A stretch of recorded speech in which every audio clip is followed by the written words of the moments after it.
이 시간 함께 나누실 말씀은 신약성경 사도행전 21장 1절에서 8절까지 말씀입니다. 사도행전 21장 1절에서 8절까지면서 저는 한 절씩 교독하도록 하겠습니다. 우리가 그들을 작별하고 배를 타고 바로 고스로 가서 이튿날 로도에 이르러 거기서부터 바다라로 가서 여러 건너가는 배를 만나서 타고 가다가 구브로를 바라보고 이를 왼편에 두고 수리아로 항해하여 두로에서 상륙하니 거기서 배의 짐을 풀려 함이러라.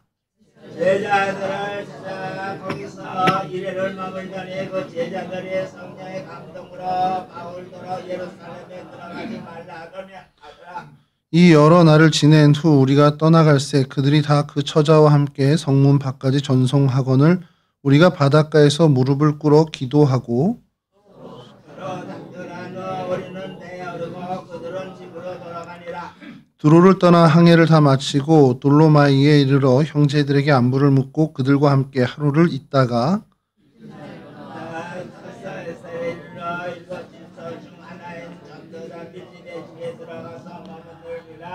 아멘. 네, 오늘 저희가 살펴볼 성경의 장소는 바다라라는 곳입니다. 굉장히 좀 생소한 곳이기도 하죠. 성경에 단 한 차례만 이제 등장을 하고요. 이것이 이제 헬라어로는 파타라라고 이제 발음을 하는데 이제 우리 성경에 그냥 바다라라고 기록이 되어 있습니다. 이 지역의 이 이름 명칭의 의미가 좀 분분합니다. 아직 결론 난 것이 없어서요. 뭐 결과만 말씀드리면 아무도 모릅니다. 이 바다라라는 단어의 뜻은 사실 이제 결정난 게 아무것도 없는데 이제 그 이전에 많이 이제 주된 학설이 되어 왔던 것은 그리스 신화에 그 아폴로의 아들이 파타로스가 있습니다. 그래서 파타로스가 세운 도시다 해서 바다라, 그러니까 파타라라고 했다라는 설이 좀 지배적으로 있었는데 이게 이제 역사학자들의 연구에서 좀 이게 좀 안 맞는 거예요. 그러니까 그리스 신화 이전에 그 고대 시대에 또 이마 히타이트족이 있는 그 기록에도 이 파타라라고 이제 기록이 돼 있는 겁니다. 그러니까 어떤 신화의 영향을 받아서 생겼다기보다 그건 후대의 해석인 것으로 이제 생각을 하게 되고요. 그래서 그러면 언어적으로 찾아간 것이 리키아어나 히타이터에서 유래된 것으로 보는 것이 파타라는 단어에서 유래됐다라고 이제 보는 이제 언어학적으로는 또 그렇게 접근을 하는 거죠. 근데 그것도 그냥 설이고 어떻게 이게 그러면 파타는 뜻이 뭐냐 그러면 이제 넓은이란 뜻이니까 거기서 약간 이제 학자들이 껴 맞춘 게 넓은 들 끝에 있는 항구다 보니까 이 파타라라는 이름을 지은 것 아니냐 이렇게 추정을 합니다. 근데 그것도 뭐 이렇게 믿을 만한 어떤 근거가 확실히 있는 건 아니고요. 근데 이제 그 우연히 됐던 뭐 계획에 의해서지 모르지만 이 파타라라는 단어가 이제 사전적으로 가면 이제 통역이라는 뜻을 갖고 있는 어원이 있거든요. 이제 그걸 좀 은혜롭게 해석하는 이제 신학자들 같은 경우는 이것이 굉장히 번성했던 항구였고 많은 교역이 일어나니까 언어들도 많고 그래서 실제로 언어를 통역하는 통역도 있고 그 교역이 통용되는 곳이라서 통역이라고 의미하는 것도 있지 않겠냐라고 조금은 은혜롭게 해석해서 많은 성경 사전에는 이 파타라, 바다라를 찾으면 뜻이 통역 이렇게 나옵니다. 거의 모든 성경 사전이 그렇게 나옵니다. 여러분들이 혹시나 성경 사전이나 주석을 보고 바다라가 통역이란 뜻이구나 하면 이런 뒷배경이 있다는 정도만 좀 아시면 좋을 것 같습니다. 그래서 위치가 어디냐 이건 이제 지도를 봐야 될 것 같습니다. 첫 번째 지도를 좀 띄워주시면요. 예, 이 밀레도는 저희가 지난주에 같이 여기서 나눴었는데요. 그 밀레도 에베소 장로들이 와서 이제 고별 설교를 했던 그곳에서 이제 배를 타고 떠납니다. 배를 타고 떠나서 이제 고스라고 오늘 저희가 1절에 읽었던 고스라는 곳에 들렀다가 다시 로도라는 곳을 들리고 그 다음에 오늘 본문 오늘 우리 그 장소가 되는 바다라에 도착을 하게 됩니다. 그러니까 이 튀르키예 연안 해안으로 이렇게 여정이 옮겨져 가는 겁니다. 그래서 멀리 가지 않는 그러니까 해안 연안을 따라가는 작은 배를 타고 옮긴 것으로 이제 추정을 하는 거죠. 이제 바다라로 가게 된 이유는 이곳이 원양 해선, 그러니까 원양 어선은 아니고요. 먼 바다까지 가는 그런 큰 배들이 정박을 하고 이제 두로 그곳가 이제 페니키아 쪽으로 베니게로 이제 가려고 하기 위해선 이곳까지 와야 그런 큰 배를 탈 수 있기 때문에 바울이 이곳에 들르게 된 겁니다. 그래서 그 여정이 되는고요. 그래서 그 코스 섬이라고 현재는 이제 불려지고 있는 그 고스와 로데스라고 불려지는 로도에 이제 들리게 되는데, 그러니까 이제 배가 크지 않다 보니까 밀레도에서 이 바다라까지 한 번에 갈 수 있지 못한 겁니다. 그래서 중간중간에 이제 정박을 해서 좀 뭐 보충도 하고 그리고 이제 가야 되는 거죠. 그래서 지금 찾아보니까 제가 튀르키예에서 이 고스가 어딘지 막 튀르키예 막 지도 넣고 막 했는데 안 나오는 거예요. 그래서 뭐가 잘못됐지? 왜 튀르키예는 그 고스라는 데가 없지? 그 내가 이름을 잘못 넣었나? 그래서 고스를 이제 찾아보면 이제 코스 섬이라고 나오는데 아무리 봐도 이제 튀르키예는 안 나오는 겁니다. 그래서 제가 잘못한 게 튀르키예 땅이 아니에요. 저희가 현재 그리스 땅입니다. 그래서 튀르키예에 붙어 있어서 그냥 저는 터키 땅이구나 이렇게 자꾸 터키라고 그러는데 튀르키예 땅이라고 생각을 했는데 그리스 땅이고, 저 로데스 섬도 이제 그리스령입니다. 그래서 그리스 땅으로 이제 검색을 하니까 이제 저희가 나오더라고요. 이렇게 이제 가서 바다라에서 배를 타게 되는 거죠. 조금 확대한 지도를 보여드리면, 누가 봐도 이렇게 튀르키예 가까이 있으면은 튀르키예 섬이라고 생각을 할 텐데 이게 그리스 땅입니다. 이렇게 해서 밀레도에서 코스, 그리고 고스, 그리고 로도, 그리고 바다라까지 이렇게 항로를 따라서 이제 이동을 한 것이 오늘 본문의 이제 배경이 되는 거죠. 성경적인 배경을 저희가 이 지명을 할 때 항상 찾잖아요. 근데 오늘은 좀 민망한 것이 사도행전 21장 1절 오늘 저희가 읽었던 이 본문 한 곳에만 나옵니다. 이 바다라가요. 그래서 그걸 다시 한번 읽어드리면, 우리가 그들을 작별하고 배를 타고 바로 고스로 가서 이튿날 로도에 이르러 거기서부터 바다라로 가서 딱 한 번 등장을 합니다. 그리고 1절 전에 그들과 작별하고 배를 타고 이게 이제 밀레도에 있었던 일을 잠깐 언급을 한 거죠. 사도 바울이 이제 3차 전도 여행을 이제 마쳤습니다. 거의 이제 마치는 그 여정에 이제 이 마게도니아 해상을 거쳐서 성령이 인도하시는 곳으로 이제 예루살렘으로 가고자 하는 그 여정에 막바지죠. 에베소 교회 장로들을 불러서 밀레도에서 이제 눈물로 이별을 하고요. 그러고 나서 오늘 본문처럼 고스로 갔다가 로데로 가서 이제 바다라에 도착하는 여정의 이제 마지막입니다. 이렇게 이 바다라로 가게 된 이 사건을 이제 성경학자들이 연구를 하게 됐죠. 그래서 아까 말씀드린 것처럼 왜 그러면 밀레도에서 바로 안 가고 바다라를 거쳐서 갔냐라고 했을 때 이제 그 역사 자료에 이곳 항구에서만 그 베니게로 가는 섬, 큰 배가 운항을 하고 있었기 때문에, 물론 이제 육로로 갈 수도 있지만 너무 시간이 많이 걸리니까 가장 빠른 길을 찾은 것이 이 바다라 항구에 온 것이었습니다. 그래서 교통의 요충지였다라는 것이 밝혀졌고요. 그래서 베니게로 가는, 이제 페니키아로 가는 그곳에서 큰 배를 이제 타게 됐고, 뭐 갈아탄 이유는 당연히 뭐 빨리 가기 위해서입니다. 뭐 안전도 안전이지만 갈 수 있는 방법이 육로보다는 해로가 좀 더 빨랐던 시절이어서 이 원양항에선 이것이 출발하는 항구, 그래서 그만큼 규모가 있었던 항구, 그런 대규모 도시였던 곳으로 오게 됐다는 것이죠. 사실 이 환승하게 된 사건이 오늘 저희가 좀 살펴보려고 하는 사건이에요. 이곳을 좀 살펴보고 마지막에 좀 이 사건에 대해서 좀 저희가 좀 메시지를 찾아보려고 하는데, 그래서 이곳이 오늘날 어떤 모습인지를 여러 방면으로 찾았는데 아무리 찾아도 항구의 흔적이 안 나옵니다. 이 동네가. 현재도 항구가 없어요. 현재도 그냥 작은 요트 띄우는 정도고 큰 어떤 무역선이 들어올 만한 항구는 전혀 없고 그냥 이제 해변입니다. 근데 여기서 어떻게 그럼 그런 게 있었지? 역사적으로 굉장히 많은 사건들이 여기 벌어졌는데, 그래서 이 항구 터를 찾았습니다. 예, 잘 넘겨주셨네요. 여기가 항구 터입니다. 또 저 가오질먹어서 어디 사진 하나 갖다 놓고 또 항구터라고 또 우기고 있네, 이렇게 생각하시겠지만 항구터가 맞습니다. 그렇죠. 터만 남은 거죠. 근데 그 근거를 말씀드릴게요. 이게 좀 안 쓰려고 했는데 좀 쓰겠습니다. 여기 구조물 좀 보이십니까? 이 돌무더기 같은 거. 요것을 좀 주목해 주시고요. 좀 이따 좀 다시 설명을 해드리겠습니다.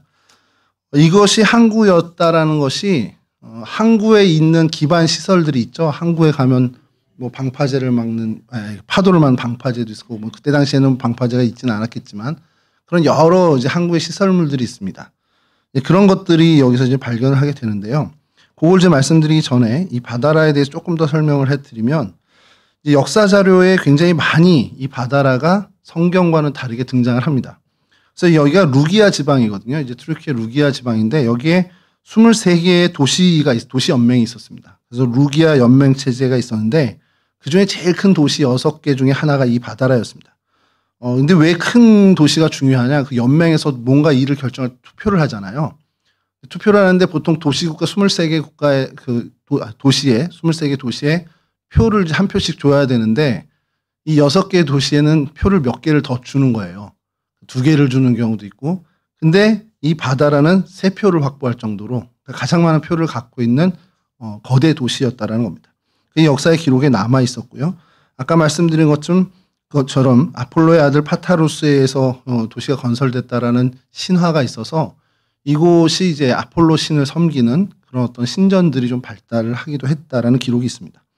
그리고 이곳이 지리적으로 좀 좋은 것은 아프리카로 가는 그러니까 지중해를 종단하는 거죠. 지중해를 종단하는 그 항구로 적합한 것이 편서풍을 잘 받는 이제 출발할 때 그런 곳이 바다라라는 것이에요. 그래서 그렇게 좀 많이 기록들이 돼 있고요. 그리고 이제 또 하나가 이건 이제 저희 성경과 좀 연결이 된 건데 성경이 여러분 여러 많은 사본이 있는 거 아시죠? 이게 사도행전도 저희가 읽는 이게 이제 정경이지만 여러 사본들이 실제 있습니다. 그리고 외경이라는 곳에서도 이 사건들을 좀 다루는 것들이 있는데 이 사건을 다루는 사본과 그걸 D사본이라고 이제 특별히 이제 학명을 붙이더라고요. 그 D사본과 몇몇 외경에 오늘 우리가 읽은 이 사건을 바다라로 갔다 거기에 바다라와 무라로 갔다라고 표현을 하는 경우가 있습니다. 그래서 갑자기 무라라는 도시가 나와요. 근데 이 무라라는 곳은 오늘날의 튀르키예의 뎀레라는 도시인데 이게 교회사에는 조금 의미 있는 미라라는 도시입니다. 이게 여러분들은 되게 생소하실 겁니다. 미라라는 도시 생소할터인데 중세 교회사를 공부할 때면 이 알렉산드리아 동방정교를 공부할 때 이 미라가 굉장히 중요한 역할을 하는 그런 도시로 나와요. 그러니까 주교가 있었던 주교자 도시였습니다. 그러니까 요걸 좀 설명드리면 여러분 카톨릭은 좀 이제 교황 체제고 지금 현재 남아 있는 것은 이제 동방정교나 아니면 저희가 이제 동방정교를 국내에서 많이 찾아보기 어려우니까 성공회를 좀 예를 들면 성공회가 주교 제도입니다. 그러니까 교황이 없죠 거기는.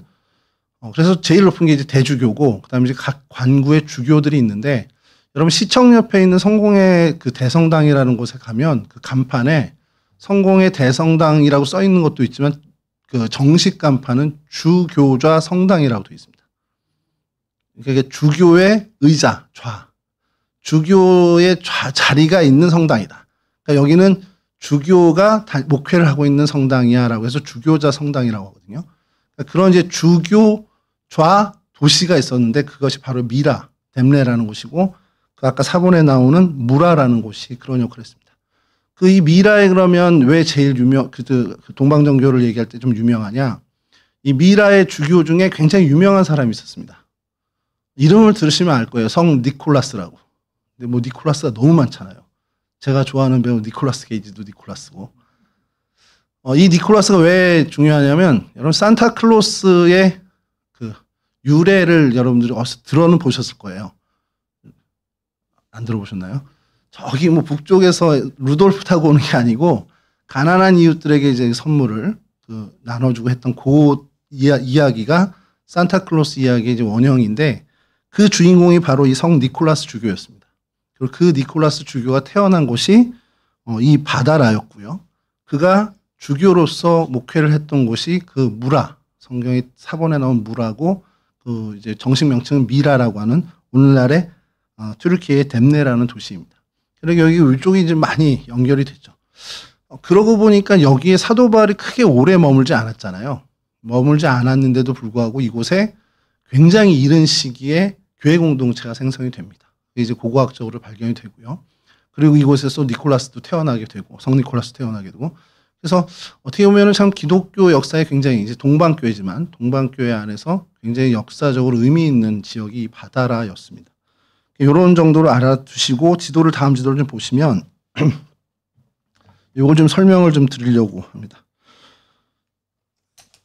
여기가 아까 사진을 찍은 그 항구터입니다. 요 연안이요. 근데 지금은 다 모래사장으로 되어 있습니다. 근데 여기 이제 이 성 표시가 돼 있는 게 이제 고대 유적지 표시예요. 구글 지도에서 하게 되면.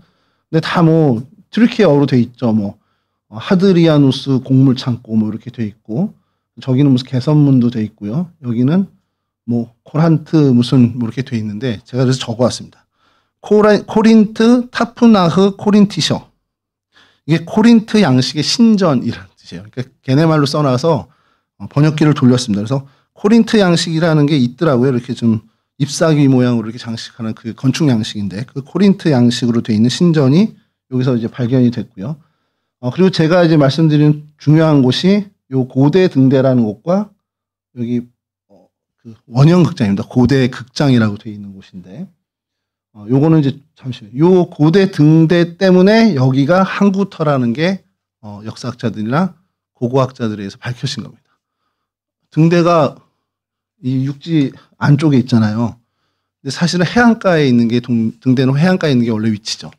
그리고 이 등대는 역사 기록으로 돼 있는 것 중에는 가장 오래된 기록으로 남아 있는, 그러니까 제일 오래된, 그러니까 최고, 그러니까 오래될 고자 최고의 등대입니다. 그 등대 이름은 네로 등대입니다. 네, 다음 사진 보여주시면, 이게 이 등대가 이제 발견될 성서 고고학자들과 여러 고고학자들이 발견한 등대의 터였습니다. 이게 옛날 사진이에요. 이렇게 발견이 된 겁니다. 이게 완전히 어떤 흙무더기 그리고 모래 무더기에 덮여 있던 거를 발굴을 해서 사진을 찍은 겁니다. 여기서 어떤 게 발견됐냐면요. 다음 사진 보여주시면, 이런 돌을 이제 다 가지런히 정렬을 했죠. 그 흙무더기를 다 파내서 돌을 하나하나 다 꺼내서 이렇게 정렬을 한 겁니다. 이게 여러분 굉장히 중요한 겁니다. 이게 하나가. 이게 네로 등대인데, 이 네로 등대가 현존하는, 그러니까 뭐 그 전에 등대가 있었겠죠. 근데 오늘날 흔적도 없는 거고, 그러니까 흔적이 있는 현존하는 등대 중엔 가장 오래된 등대입니다. 이게 아마도 AD 64년에서 65년에 로마 기록에 네로가 이곳에 등대를 건설을 하게 된 기록이 있어요. 아마 그 기록이었을 거고, 완공이 AD 65년으로 보고 있습니다. 그러니까 바울이 지금 바다라에 갔을 때는 모르겠습니다. 그때는 공사 중이었을지 모르겠지만, 적어도 바울이 로마로 떠나는 그 길에는 이 등대에 도움을 좀 받았을 거라는 거죠. 그러니까 바울 시대에 남아있는 유적 중에 하나가 이 등대라는 겁니다. 그래서 이곳이 발견이 됐는데, 그러니까 튀르키예 정부에서 이것을 본격적으로 복원하게 된 것이 2020년이에요. 진짜 얼마 안 됐습니다. 그래서 이 사진이 굉장히 최근 사진입니다. 그래서 이렇게 이제 돌들을 다 하나하나 끄집어내게 돼요. 다음 사진 보여주시면, 그 돌들에 글씨가 새겨져 있습니다. 일부 돌에는. 그래서 그 돌들은 따로 또 모으는 거죠. 글씨가 새겨진. 그리고 다음 사진 보여주시면, 좀 전에 사진처럼 큰 글씨가 있는 것도 있지만 아주 작은 글씨들로 이렇게 돼 있는 돌들이 있습니다. 뭐라 문장이 될 거 아니에요. 그럼 그걸 다 맞추는 겁니다. 그 레고 맞추듯이. 그렇게 이제 복원이 됐는데, 그래서 이거를 어떻게 했는지를 이제 그 표지판에다 세워놨는데, 다음 사진 보여주시면 이렇게 플랜트가 있다라고 해서 단면도도 이렇게 그려놓은 겁니다. 그래서 65m 밑에 뭐 거기에 단면도가 이렇고 70m에 뭐 단면도가 이렇고 이런 식으로 그 이제 해놓은 이런 것도 있고요. 이게 왜 좀 중요하냐면, 이 복원 과정이 얘네들이 2,500개 이상, 거의 뭐 한 5천여 개의 돌이 이곳에서 발견이 됐는데, 그게 모래 속에 파묻혀 있다 보니까 많이 훼손되지 않은 겁니다. 그래서 그 돌 원형 그대로 좀 이렇게 찾게 된 거죠. 그래서 그것을 3D 퍼즐 맞추듯이 AI로 돌려서, 2020년이니까 AI로 이제 활용을 한 겁니다. 돌려서 다 이렇게 시뮬레이션을 해보고, 이 돌은 어디 몇 번째, 위로 몇 번째, 뭐 가운데 몇 번째 돌이야, 이런 걸 다 찾아내서 복원을 하기 시작한 겁니다. 2020년에 시작을 한 거죠. 이게 왜 그럼 이렇게 무너졌냐 그랬더니, 이 무너진 것도 최근이더라고요. 1800년대에 이곳에 지진이 있었어요. 그리고 지진이 있었고, 그 쓰나미 여파로 인해서 이 등대가 완전히 무너지고 해안선이 완전히 바뀌게 됩니다. 그리고 몇백 년간 그냥 방치가 된 거죠. 1400년도에 그렇게 되다 보니까 몇백 년이 방치돼서 그냥 모래사장 안에 그냥 파묻혀 있던 것을 이제 복원을 하게 된 겁니다. 그래서 복원하는 과정을 아주 상세하게 잘 사진을 찍어놨더라고요. 그래서 그 전체를 다 보여드릴 수는 없고, 이렇게 이제 하는 겁니다. 이게 신기한 게요. 요 밑에 터의 돌도 그렇고, 이 돌도 그렇고, 지금 콘크리트 돌이 아닙니다. 그때 당시에 돌을 가지고 맞춰가는 겁니다. 그러니까 되게 정교하게 잘 맞추고 있는 거죠. 그 다음 사진 보여주시면, 이게 이제 기초공사 처음에 했을 때고, 그 다음에 저게 이제 완공된 모습의 등대입니다. 그 안에 있는 철문만 오늘날의 문이고, 이 돌은 다 그때 당시의 돌, 2000년 전에 그 돌인 거죠. 그래서 완성된 모습을 다시 다음 사진 보시면, 이렇게 해서 해안까지 상당히 거리가 있죠. 그러니까 많이 이제 항구가 보통 이제 습지로 이렇게 이제 바뀌어 버리게 된 그런 모습이고, 멀리서 찍은 네로 등대를 좀 보여드리면, 거의 숲 가운데 있습니다. 이렇게 복원을 했습니다. 2024년 말, 2025년 초에 이 복원돼서 일반에 이제 공개가 된 사진입니다. 굉장히 이제 최근 자료인 거죠. 그래서 이 등대가 사도 바울 시절의 등대인 것도 굉장히 저희들한테 의미가 있는 거고, 뭐 저는 건축이 뭐 전공이 아닙니다만 우리 배원 장로님 와 계신데 이게 뭐 좀 의미 있는 그 사건이었던 모양이에요. 그래서 굉장히 기적으로 불리는 아나스틸로시스라고 해서 이제 복원이라고 얘기를 하는데, 아까 말씀드린 것처럼 3D 입체 퍼즐로 해서 하나하나 다 맞춰서 뭐 이 돌이 3층 왼쪽 구석에 있었던 무슨 돌이야 뭐 이렇게 해서 하나하나 자리를 찾아내고 펼쳐놨던 것을 이렇게 복원을 했다라는 겁니다. 전체 돌의 88% 이상이 2000년 전 그 오리지널 돌이라는 거예요. 그리고 그 없는 부분들은 이제 그것만 이제 깎아서 이제 돌로 그 자리를 채워놨다라고 합니다. 이게 그래서 굉장히 세계적으로도 유례가 드문 복원 사례라고 이제 평가를 하고 있다는데, 제가 그쪽 분야에 없다 보니까 얼만큼 이게 대단한 건지 잘 모르겠습니다만 기록이 굉장히 많이 그렇게 똑같이 얘기를 하고 있더라고요. 그리고 이곳에서 새겨진 비문이, 그러니까 아까 글씨 중에 굉장히 이제 네로 황제가 직접 언급한 것을 새긴 것이 있는데, 우리말로 해석하면 나 황제 네로는 뱃사람들의 안전을 위해 이 등대를 세우노라, 이렇게 새겨져 있다고 합니다. 네로 황제가 로마 불태우는 것만도 아니고 좀 여러 가지도 했더라고요. 그래서 여기 등대도 세우고, 그래서 이곳을 아마 바울이 지나갈 때가 AD 57년에서 58년 경으로 이제 보고 있습니다. 그러면 갈 때는 뭐 건설하고 있는 그 정도였을 거고, 완공했을 때는 로마로 압송될 때쯤이 아니었을까라고 학자들은 이제 추정을 하고 있는 거죠.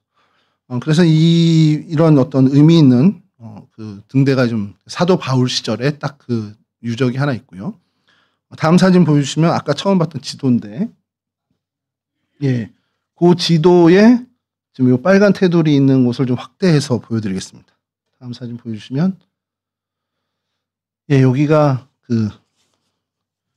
요 빨간 점은 그냥 신경 안 쓰셔도 되는 게, 그 바다라를 찍으면 저렇게 이렇게 표시가 돼서 여기가 바다라라는 표시 정도고요. 보고 싶은 것은 여기입니다. 여기 바니시인가 뭐 이렇게 돼 있는데, 여기가 평의회입니다. 그러니까 그리스어로 하면 블레우리온이라는 곳이고, 이건 이제 터키어로 의회라는 의미를 갖고 있는 거거든요.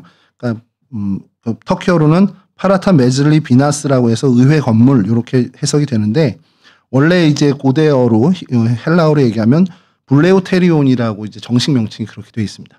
이곳이 의회입니다. 의회.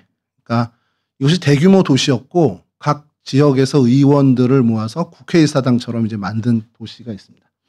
그게 딱 사도 바울 시절의 그러니까 의사당이었고요.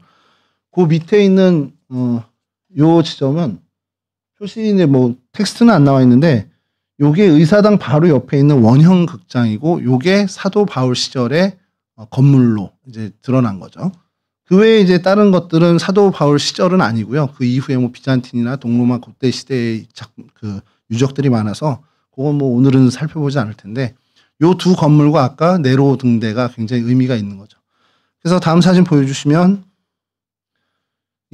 요 가운데 있는 요 사진이 의사당입니다. 의회. 근데 원형 보존이 되게 잘 돼 있죠. 보존이 잘 된 게 아니라 복원을 잘한 겁니다.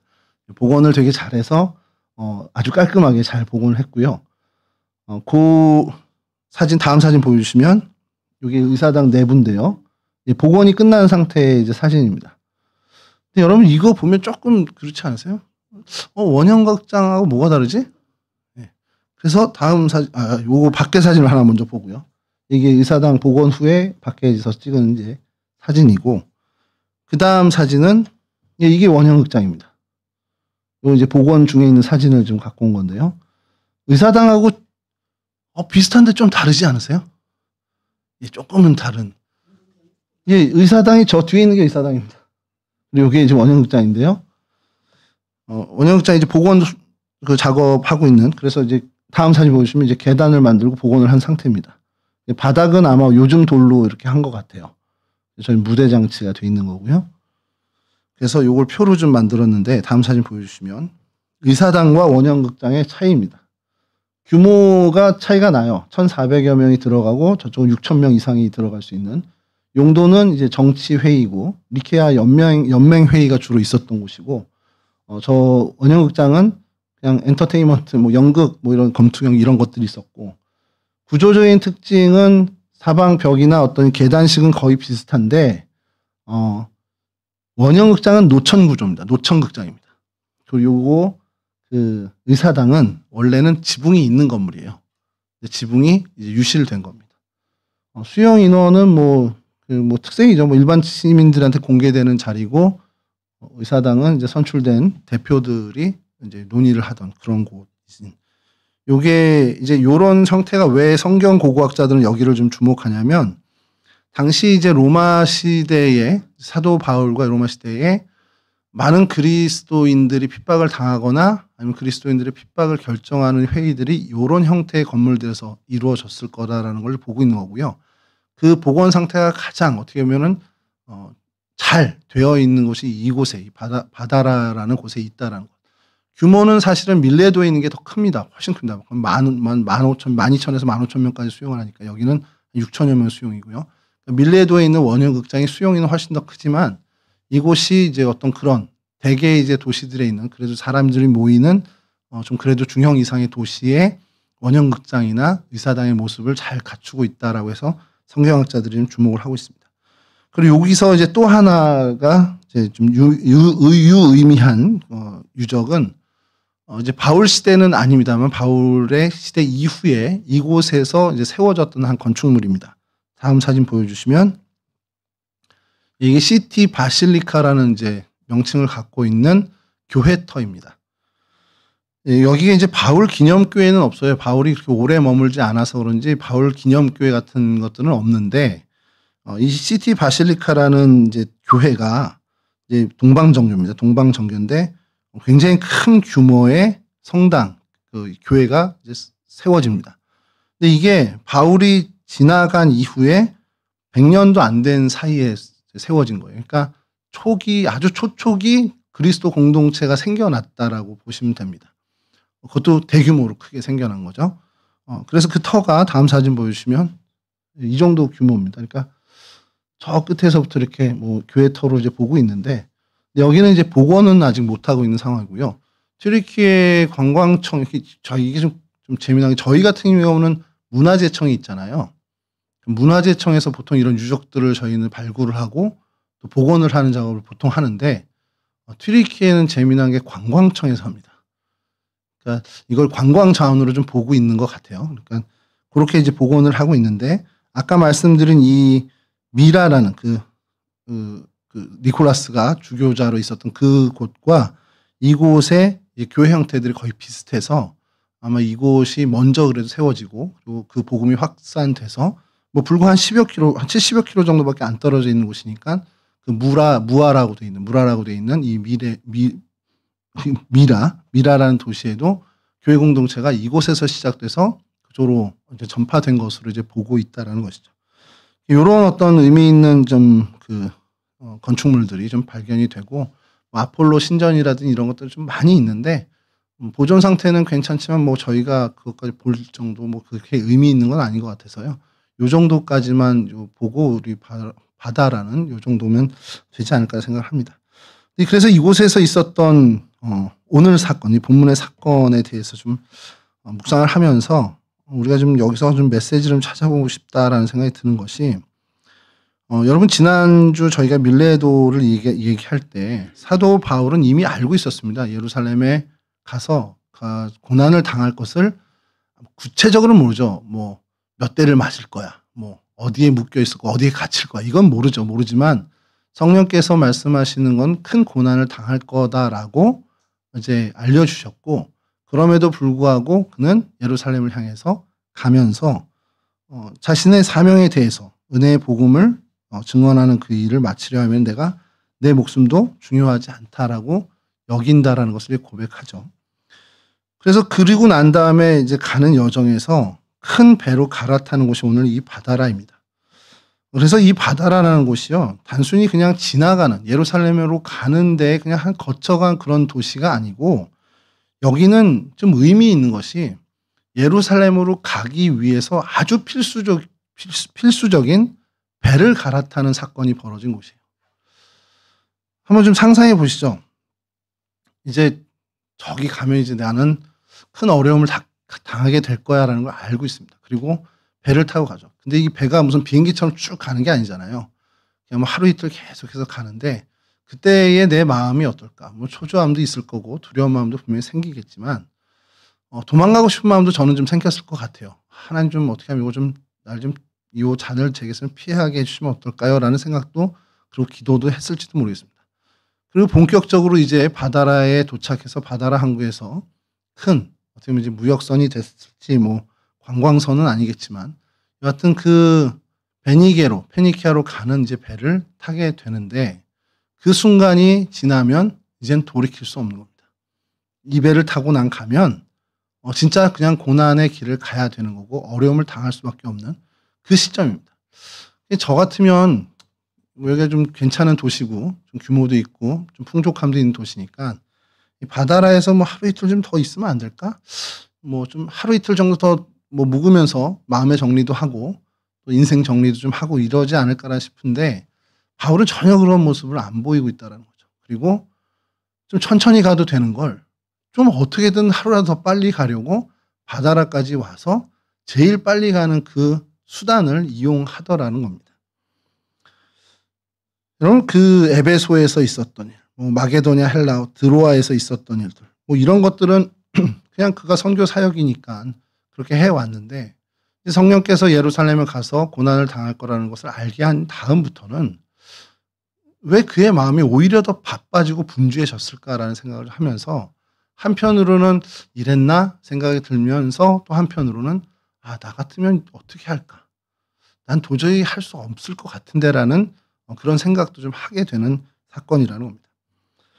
바다라는 당시 소아시아 이 루기아 지방의 대표적인 항구 도시였고, 알렉산드리아에서 오는 대형 곡물성들이 정박하는 아주 굉장히 큰 항구였습니다.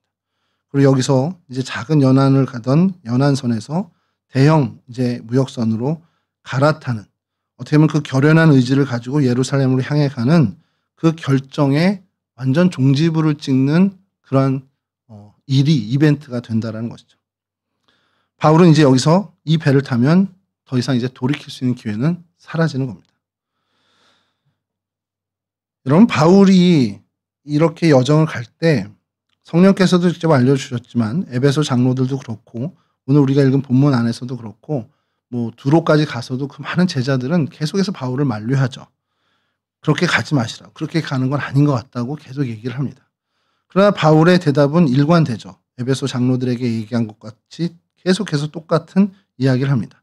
사도행전 20장 24절을 다시 한번 좀 읽어드리면, 내가 달려갈 길과 주 예수께 받은 사명 곧 하나님의 은혜의 복음을 증언하는 일을 마치려 하면은 나의 생명조차 조금도 귀한 것으로 여기지 아니하노라.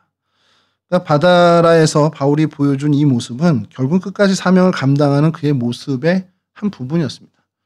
그러니까 뭔가 어디서 큰 자기가 결단을 한 게 아니라 그냥 가는 길에 그 순간을 저희들이 이제 포착해서 보는 거죠. 그는 끝까지 가는, 어떻게 보면 어떠한 것보다도 무엇보다도 이 사명을 중요시하는, 그래서 그 사명을 위해서 끝까지 가는 그런 결단력 있는 사람이었다는 것이죠. 돌고 돌아갈 수도 있죠. 좀 머물러 갈 수도 있습니다. 근데 그러지 않고 사명을 향해서 그 표대를 향해서 정말 가는 그 길은 어떠한 것도 그것을 방해하지 못하는 그러한 걸음을 걸어갔던 사람이라는 겁니다. 그러니까 어떠한 모든 것보다도 하나님이 맡겨주신 그 사명이 그에게 있어서 가장 우선순위였다라는 거죠. 여러분, 그러면 우리에게 좀 시선을 돌려보면 사도 바울의 그런 모습을 보면 우리는 늘 뭐 컴플렉스를 가질 수밖에 없죠. 그럼 우리는 왜 사도 바울처럼 저렇게 사명에 몰입하지 못하는 걸까? 우리는 왜 사명을 자꾸 이렇게 놓칠까? 그 이유가 뭘까라는 것을 생각해 보면 답은 뭐 정해져 있죠. 우선순위를 우리가 놓쳤기 때문입니다. 왜냐하면 맡겨진 사명보다 더 먼저 해야 할 것들이 우리 생각 속에 많이 있다는 거예요. 어떻게 보면 사명까지 신경 쓸 여유가 없는 겁니다. 그것보다 더 중요하다고 여겨지는 것들이 있고 사명보다 더 소중히 여기는 그런 것들에게 우리가 집중을 하다 보면 우리에게 맡겨진 그 사명은 잊혀지기도 하고 잊혀지지 않더라도 후순위로 밀리게 되더라는 거죠. 근데 하나님께서 찾으시는 사람, 하나님께서 사용하시는 사람은 그 어떤 다른 것보다 사명을 먼저 보고 사명에 먼저 집중하는 사람을 하나님이 사용해 오셨다라는 거죠. 사도 바울과 같은 사람입니다. 그래서 끝까지 가는 그 사명을 가는 자리에 끝까지 가는 그러한 사람을 하나님이 사용해 주셨다는 거죠. 아까 말씀드린 것처럼 사도 바울의 이 여정 속에 계속해서 사람들은 사도 바울에게 말합니다. 이렇게 어떻게 그 가는 것 너무 힘들 텐데 이거는 아닌 것 같으니 좀 이번은 좀 어떻게 좀 뭐 돌아가십시오라든가 아니면 이번엔 가지 마십시오 이렇게 얘기를 했겠죠.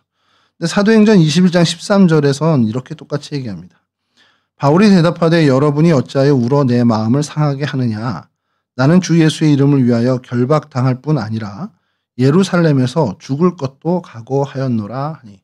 아까 에베소 장로들에게 했던 얘기와 동일한 얘기를 합니다. 나 결박당할 수 있어. 아니 결박당하는 것뿐만 아니라 내가 예루살렘에서 죽어도 상관없어. 난 이게 더 중요해. 이 얘기를 하는 거죠. 사명 앞에서 그는 어떤 사람들의 걱정 어린 말, 그게 무슨 이 사람 유혹하는 말이 아니잖아요. 진심으로 바울을 걱정하는 말입니다. 굉장히 정말 어떻게 보면은 진정성 있는 조언들이에요. 뭐 그 마음은 알겠죠. 그리고 고마워할 겁니다. 그러나 그 마음보다도 하나님의 부르심이 더 중요한 겁니다. 하나님이 맡기신 일이 더 중요한 거죠. 그러니까 하나님이 쓰시는 사람들의 어떤 공통적인 걸 보면 사람의 어떤 생각들 그리고 그것이 합리적인 생각이기도 하고 또 정말 진심을 담은 생각이기도 하지만 그 어떤 사람의 생각보다도 이해되지 않더라도 하나님의 음성이나 하나님의 말씀에 귀 기울이고 그것을 오히려 순종하는 사람에 대해서 하나님이 사용해 오셨다는 것을 우리가 성경에서 계속 보게 된다는 겁니다. 그러니까 끝까지 가는 사람 그리고 끝까지 그 가는 길에 순종함을 늘 잃지 않는 그 사람을 하나님은 사용해 주셨다는 거죠. 그러니까 사도 바울은요, 예루살렘에 가서 무슨 일이 구체적으로 일어날지 모르지만, 그 결박당할지 죽을지 모르지만, 그건 그닥 중요한 게 아닙니다. 왜냐하면 그 결과가 중요한 게 아니라, 그의 목표는 하나님의 말씀에 따라서 예루살렘으로 가는 그 과정이 중요한 거예요. 그리고 그 과정 속에 내가 하나님 앞에 묵묵히 순종하는 게 무엇보다도 중요했던 사람이라는 겁니다. 성경에 보면 우리의 많은 신앙의 선현들이 그렇죠. 결과는 하나님께 맡기고 그건 내가 관여할 영역이 아닌 거예요. 그 결과는 하나님이 하시는 거고 나는 이 과정 속에서 하나님이 말씀하신 대로 그냥 순종만 하는 것. 그게 내 몫이라고 믿고 그렇게 살아가는 사람들입니다. 사실 이게 쉽지는 않아요. 이 여정 끝에 어떠한 열매가 있다. 그러면 그래도 좀 참고 갈만 하잖아요. 하나님이 형통케 하실 거야. 하나님이 이걸 다 이 모든 것들을 복으로 다 바꿔주실 거야. 그 믿음이 있고 확신이 있다면 이 과정이 좀 힘들고 어려워도 그래도 좀 참고 갈만 할 것 같은데 사도 바울에게 있어서의 믿음은 그게 아닙니다. 그 결과가 내가 죽을 수도 있고 그 결과가 나한테 굉장히 해로운 것이 될 수도 있지만 그 결과는 하나님 거고 나는 내게 맡겨진 내 거는 하나님이 이 과정 속에서 말씀하신 대로 순종하는 것만 내 몫이야. 이렇게 살았다라는 거죠.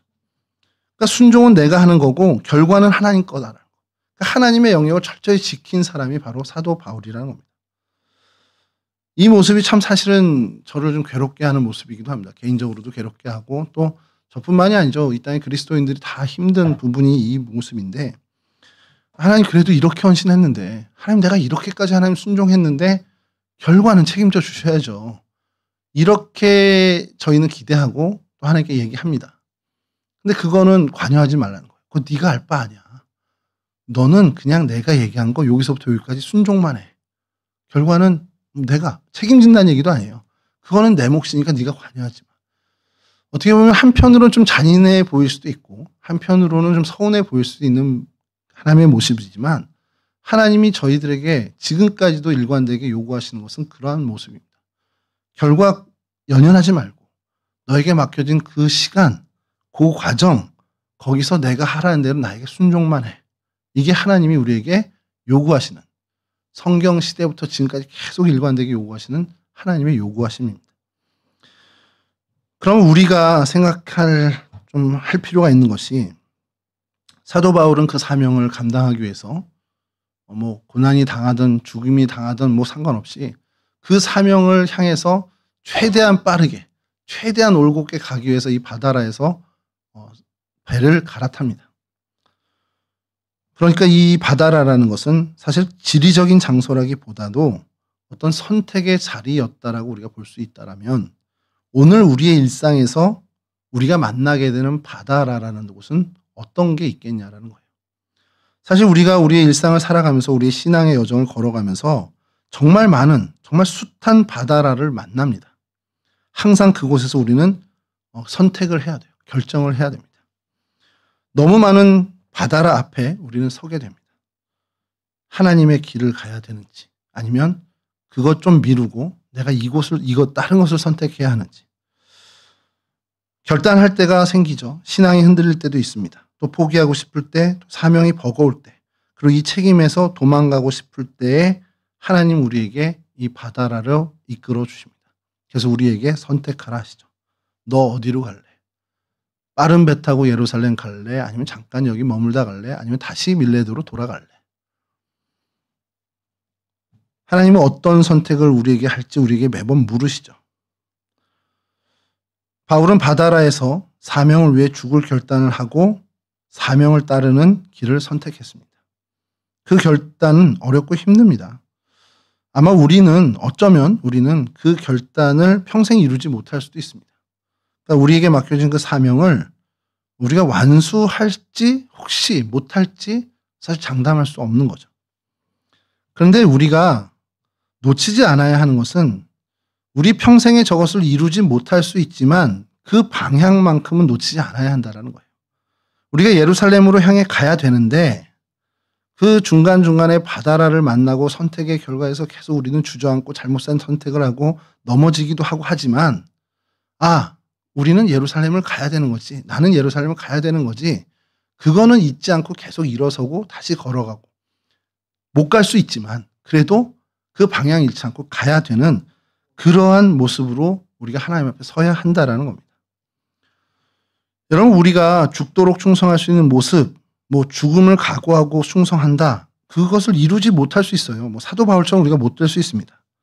그러나 그 방향만큼은 놓치지 않고, 그 방향만큼은 우리가 더딘 걸음이더라도 그 방향만큼은 놓치지 않고 항상 인지하고 살아가야 한다는 겁니다. 그래야 하나님이 그래도 우리를 이끌어 주시는 여지가 생긴다는 거죠. 그게 사명자의 정말 마지막 양보할 수 없는 그러한 모습이라는 사실입니다. 사실 우리는 이미 알고 있지만 이 바울의 결단은 그 이후에 얼마나 놀라운 역사로 이어집니까? 예루살렘에서 그가 체포되죠. 그리고 로마로 가는 길이 열립니다. 그리고 그 길은 결국 세계 복음화의 초석이 되는 길이 되었습니다.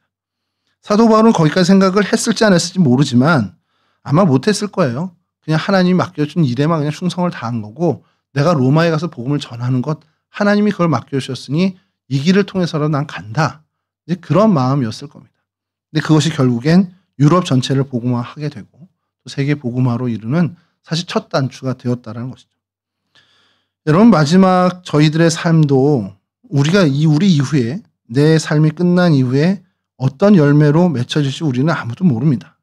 그 좋은 행복한 상상을 할 수 있겠지만 그것이 보장되는 건 아니죠. 근데 그 열매가 없으면 어떻습니까? 그 열매가 없어도 상관없다라는 겁니다. 내 과정 속에서, 하나님이 내게 맡겨주신 내 인생의 그 걸음과 그 과정 속에서 나는 하나님이 말씀하신 것 순종하며 갔다라는 것 그 하나만으로 우리는 하나님 앞에서 사명자로 살아갈 수 있다라는 말입니다. 여러분, 하나님 앞에서 넘어지고 주저하게 되고 실패하고 좌절해도 중단만 하지 마십시오. 끝까지 그 방향 놓치지 말고 우리의 본향 하나님 나라를 향하는 그 걸음을 더디더라도 가시기 바랍니다. 그리고 그 고집, 그 우직함으로 하나님 앞에 늘 서는 우리 동성애 식구들이 되었으면 좋겠습니다.